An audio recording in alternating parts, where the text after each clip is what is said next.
Баршаларыңызға қайырлы күн. Бүгін мантаварка кез келген ыдыстарымызды осылай тазалап, жалтырлататын боламыз. Видеоны соңына дейін көруді ұмытпаңыз.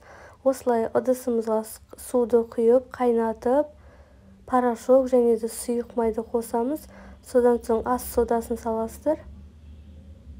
Сода салғансын тасып кетуі мүмкін. Байқап қарап тұрыңыздар. Содан соң кез келген кір сабынды алып, майда етіп турап аласыздар.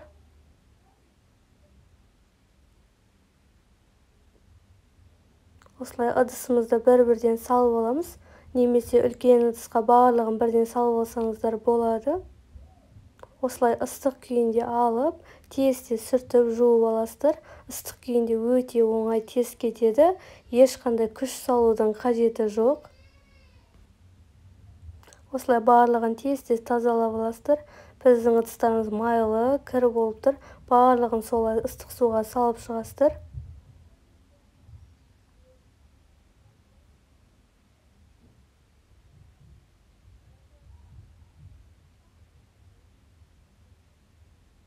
Ешқандай химикатсыз, аса бір күшті қажет етпейді.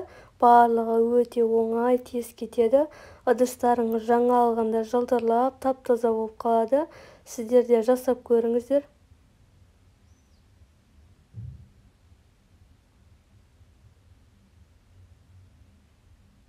Қазан, сковородка, барлық ыдыстарыңызды осылай тазалап шықсаңыздар болады.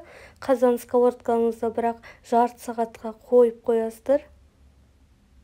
Осылай жуып шайып тазалап аламыз. Барлық кірі май кетіп, ыдыстарымыз тап-таза жалтырлап, әдемі болып қалады.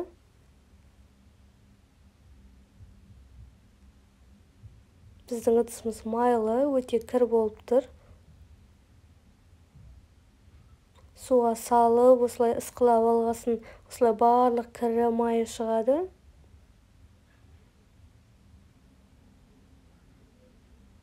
Біздің мантаваркамыз тап-таза жаңада алғандай болып қалды. Сіздерге видео ұнаса лайк басып, комментарий қалдыруды ұмытпаңыздар. Сковородкамды да дәл осылай салып алдым. Барлық осылай кірлері шығып. Осындай қатып қалған елердің барлығы өте оңай кетеді.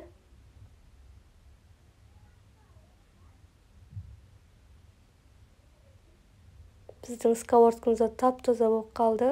Менің каналыма тіркелуді ұмытпаңыз.